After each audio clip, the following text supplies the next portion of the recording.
Joining me now live in the studio is member for Fowler, the independent MP Dai. Lee, thanks for your time. Let's start with the tax cuts going through the Parliament. How's this been received? A broken promise, but helping more taxpayers. How's it received in your seat? Look, I mean, I did a very kind of quick polling on Instagram, and about 67% of the population support the stage 3 tax cut. So I think it's good that the government change their minds. I mean, last year when I was calling for this, the government wasn't going to move on it, but it is. But the problem for me, though, Kieran, is that it's not going to come into effect till the 1st of July.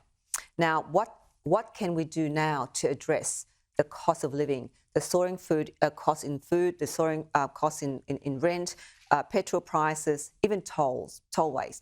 So for me, for our community in Western Sydney, and in particular my Fowler community, people are feeling the pains constantly when they go out there, looking after their families or just looking after themselves.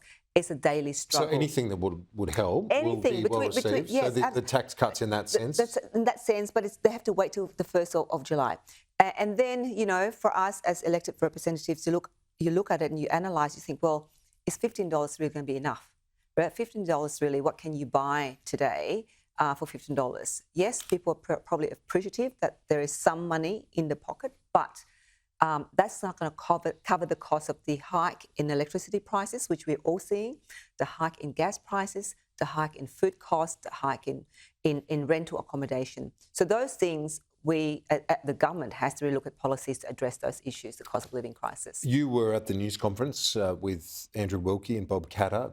They're pushing a bill to reduce the dominance of the supermarket giants. It's obviously a lot of feedback, as you've alluded to already, from your constituents that it's hurting a lot of people, the prices right now. Oh, look, you now you have to pay so much more for far less in your supermarket baskets.